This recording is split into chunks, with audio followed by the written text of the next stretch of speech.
1942, deep in the frozen mountains of Telemark, a team of Allied commandos drops behind enemy lines. Their mission? Infiltrate the heavily guarded hydrogen factory, destroy the Nazi supply of heavy water, and stop Hitler's nuclear program. Well, Nazi Germany never got their nuclear bomb. But why was it an advanced hydrogen factory situated in a remote Norwegian mountain valley? The answer lies with artificial fertilizers and waterfalls. Today we are visiting the industrial city of Rjukan.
This is Mount Gaustad, 1,882 meters above the sea.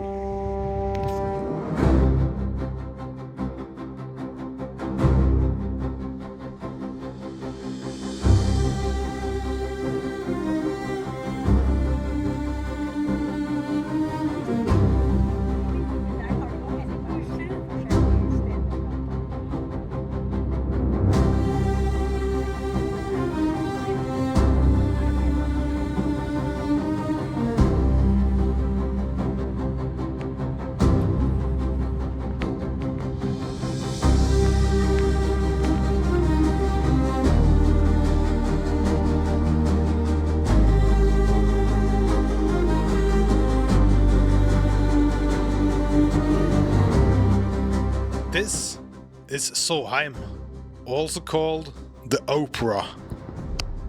It was constructed between 1912 and 1915, and when completed, it was the largest power station in the world. The plant is built in concrete, but it still represents a masterpiece in Norwegian architecture.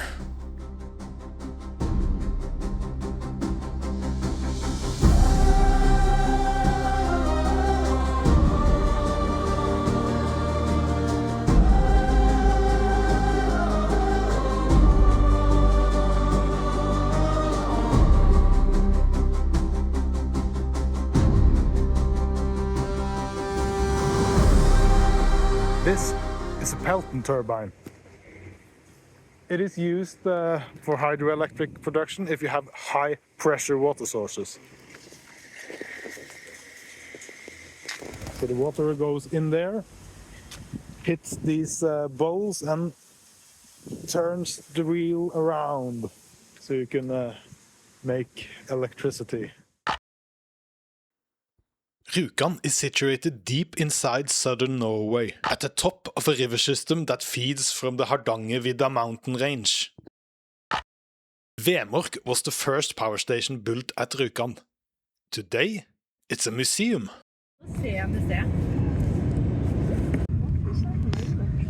Oi. Ser ut som det. Nei, det da. Skal vi gå opp dit? Getting up in the mountains now, approaching the power station. See it up there? And that's the turbine.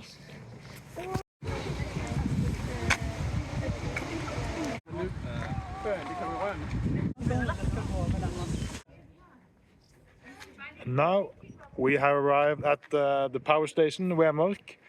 When it was finished in 1911, it was the largest power plant in the world.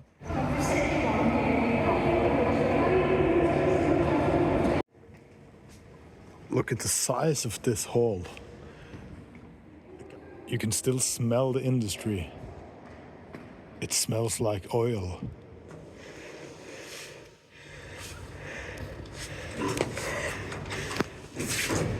Welcome, Mama.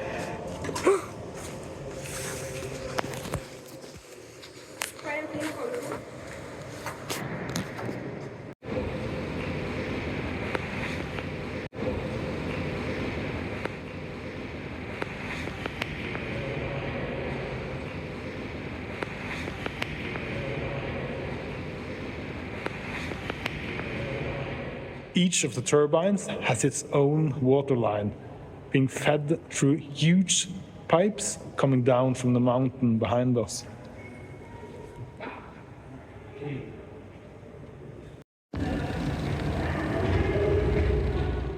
This is the old hydrogen factory. It was torn down in the late 70s. The building is built right on the cliffside, beside this deep gorge.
Inside this reactor, artificial lightning smashed air together, fusing nitrogen and oxygen into nitrogen oxide. This specific model was built in 1912.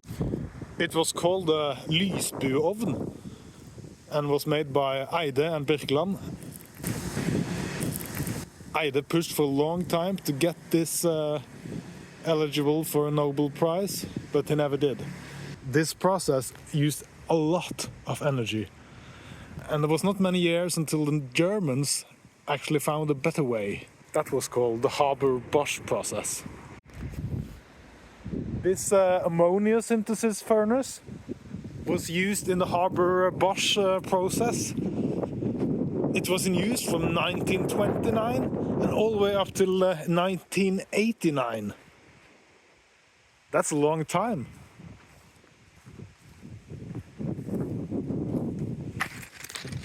The Haber-Bosch method produced ammonia by combining nitrogen with hydrogen. But hydrogen does not exist freely in large quantities, it has to be manufactured. At Vemork, vast amounts of hydroelectric power were used to extract the hydrogen from water. During this process, tiny quantities of heavy water were left behind and could be concentrated. What began as a byproduct of fertilizer production became strategically important. When Germany occupied Norway in 1940, Vemork possessed the world's leading heavy water facility, a substance the Germans needed for their nuclear research.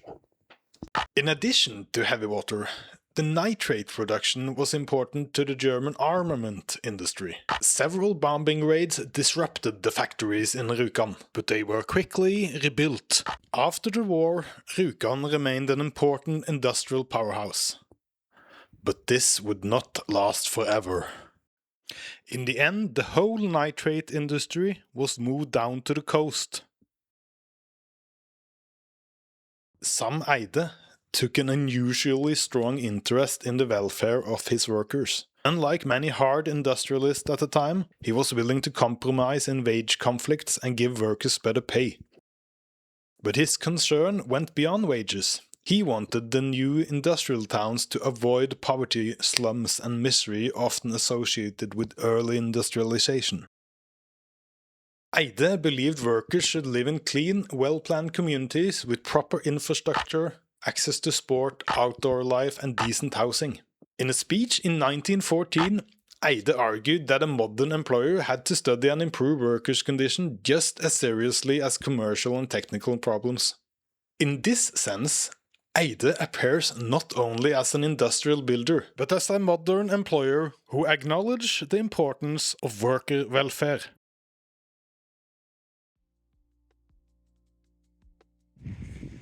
Behind me, it's Mount Gaustad again, and now we are going to check out an abandoned cable car.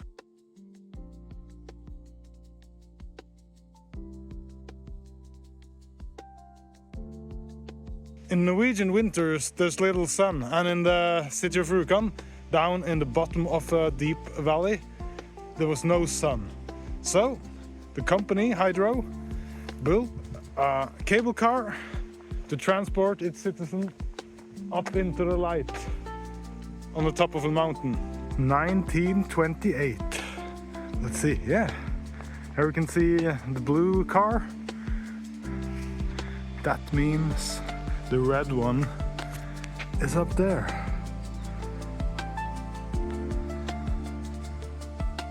It was up and running up to quite recently, but during the last inspection it did not pass. And there's no money to get it up to standard, so here it sits. I'm hoping they're gonna get some money to get this back online. Krossobanen, 403 meters above the sea.